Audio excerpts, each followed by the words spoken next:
Hello and welcome back to the course on Python programming. How did you go with the previous tutorial? Did you have a chance to play around with the visualizations and create some plots for different matrices that we have in the dataset? And I would be very curious to know if you found any interesting insights into the data.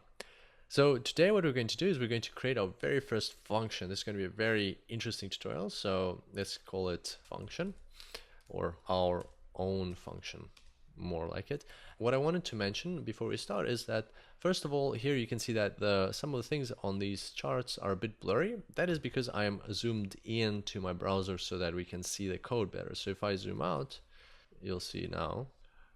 There we go. So if I zoom out, you can see that the charts are actually very crisp and they're clear. And when you look at the code like this, and this is what you should probably be seeing on your machine, you'll see that it all lines up very nicely. A lot of it fits on the chart, so on the screen, so it doesn't look like there's so much going on. Like when we're zoomed in, it looks a bit cluttered sometimes, but that is the trade-off that we have in order to be able to see the code clearer. And for today's tutorial, I'll still zoom back in, but not as much. So usually it's zoomed in like that, but I'm going to zoom in out a bit because we are going to code quite a lot, and I want us to be able to see more. And hopefully you can still see the code this way. All right, so our own function, what are we going to do and why do we need this tutorial? What is it all about? Well, as you have probably noticed while you were experimenting, now we have this code, it's ready, yes, and all we need to do is replace the different matrix every single time, or remove the certain number of players. So if we want less players, we'll just remove players from here. So let's just take this, I'll show you again. So we'll copy it here, and let's say we want the games, but we only want them for the first, second, and the ninth, or the zeros, the first and the ninth. And so if we run this now, then we'll get less, right? So, but basically every single time we have to recreate a lot of code, reuse a lot of code. How can we simplify this process? Because we are redoing a lot of work, how can we make this process easier for ourselves? That is where functions come into play. We're going to create our own function, which is actually going to be like a wrapper for all of this code. And inside that function, we'll just pass it some parameters to tell it what we want as output, how we want to limit our selection, and then it'll do all of that work for us. It'll just give us the chart as output. That sounds pretty cool, doesn't it? So we're going to now create that function. So how do you create a function in Python? The way to create a function, it's actually very simple. All you have to do is type in def for define. My plot will be the name of our function. As you can see, it's already highlighted in a different color. And then we'll just give it empty brackets for now, because then later we'll specify what parameters we want to pass to the function in those brackets, and then colon. And just as with loops and if statements and other indentation requiring syntax in Python, you can see that here we've got an indentation. That means that the body of the function needs to be coded in this part. So I'm just going to run that for now to make some space. Let's just make some space again. So in fact, let's copy that, get rid of this one, and copy it here. All right, so there it is. And what do we want to do? Well, basically we want to take this code that we have in a way and put it in here, ideally, right? And let's put a tab here. But what we can see is, to start off with, we can see that here we've got 0 to 9 and here 0 to 9. So there's a couple of things that are changing in every single line, and that's first of all this number, then the marker, and the color, and this number. So 4 things change in every line, but otherwise each line is identical. So how would we know, how would the function know, what if we want to only identify or visualize certain players? So we don't want to visualize all of the players, we just want to visualize some of the players in our data set. So how would the function know? Well, we would pass a parameter, we would tell the function which players we want to visualize. Then we would need a loop here. So we're just trying to assess if we can put a loop here that will create this code for us, or run this code iteration by iteration, and that way it will save us from having to rewrite these lines. So basically we can see that these lines are identical except for these 4 things. How can we put them into a loop? Well, we can do that pretty simple. So we're just going to remove all of these, right? And we'll just keep one, and we'll just put a for loop. So for I in, we don't have a list of players, but we're going to need one. So we're going to say player list colon, and then this will be our inside our loop. And not a worry, we're going to fix this up all right now. First of all is a player list. So what is that going to be? Obviously that the function doesn't know that in advance.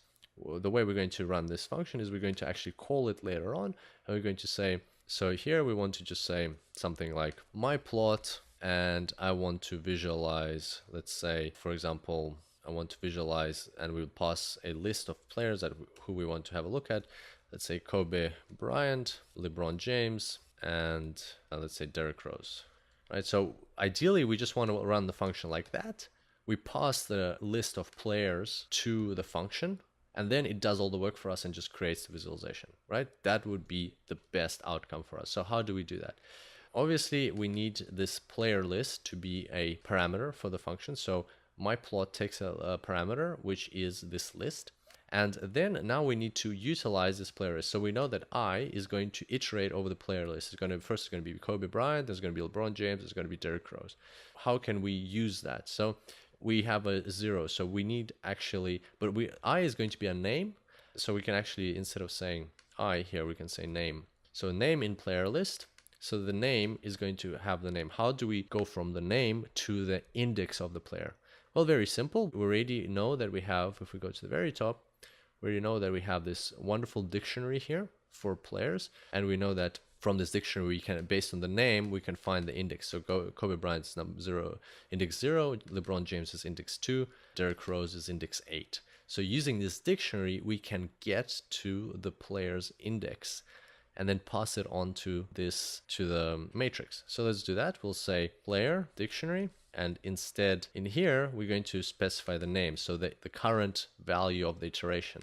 We know that name in this loop is iterating over these values that are passed to player list, and so this is going to be Kobe Bryant's, so Kobe Bryant in here, and this is going to be Kobe Bryant's index, and there's going to be LeBron James's index, and there's going to be Derrick Rose's index. All right, that's good. We're going to leave the color for now and the marker for now. We're just going to leave them like that, and we'll do the same thing here for label. We don't need to actually, we could do exactly the same thing. We could say the name of the player, so let's say Kobe Bryant, then get his index, which would be 0, and then from that index get the name of the player, which would be Kobe Bryant. That would be a bit of just doing like the same thing twice. Instead of that, we can just say name here, and that will be easier because we already know the name, which is Kobe Bryant, LeBron James, and Derrick Rose.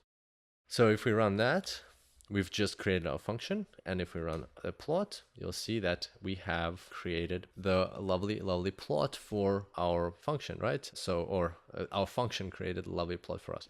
The only drawback here is that the colors and the markers haven't been fixed up, right? So the colors and the markers are all the same for all players. So even if I add more players, it will use the same colors and markers. And that's because every single time this loop is running, we're using the same color, black, and we're using the same marker, S. And that is something we definitely need to fix up. All right, and so to quickly recap on what we did this time, we basically just created a myplot function, which has a loop with a variable or iterative variable name, which moves through the list of players that were passed to the function. So here, once we call the function, we pass a list of players, so names of players. And based on that list, so name takes the values of this list one by one. So let's say at the start it's Kobe Bryant. What happens is we look up Kobe Bryant in the dictionary. We get a 0 because his index is 0. And that means that 0 is then passed to the game's matrix. And that gives us the row for that player, for Kobe Bryant, which is row number 0. And then color black, line style, marker size, label name, Kobe Bryant is given here because the name is still Kobe Bryant. And so this line is added to our plot, right? So it's added, I don't know, I think it's this one. It's added to our plot. Good. Okay, then this loop moves into the next iteration. Name becomes LeBron James. Then for LeBron James, what happens is we go to the dictionary. The name LeBron James is passed. What we get as a result is the number 1 because LeBron James's index in our matrices is 1. Then that index is passed to games. Therefore, we get the row, which represents LeBron James's games, row number 1 of that matrix. The color is black, line style, marker is all the same. Label is also changed to the name, which is LeBron James. And therefore, we can see the label over here. And this line is added to our plot. And finally, the same thing happens for Derrick Rose. So once again, the name is passed over here. So name iterates over onto Derrick Rose. That's the next step of the loop. becomes Derrick Rose. Dictionary brings up, based on Derrick Rose's name, brings up the number 8 because Derrick Rose's index in all of our matrices is 8. And then games returns row number 8, which is associated with Derrick Rose. The color is black, line style marker, marker size. Label is just given the name Derrick Rose over there.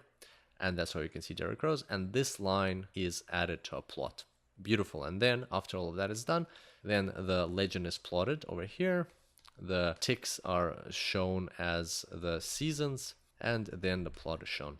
As simple as that. So that's what this simple call replaces all of those lines of code. So as you can see, it saves a lot of space and a lot of coding, and it's very replicable now, right? So we can very easily replicate this code. And as discussed, next time we're going to learn how to fix up these colors and markers, and from there we will have a fully functional or fully working function. Can't wait to see you next time. Until then, happy coding.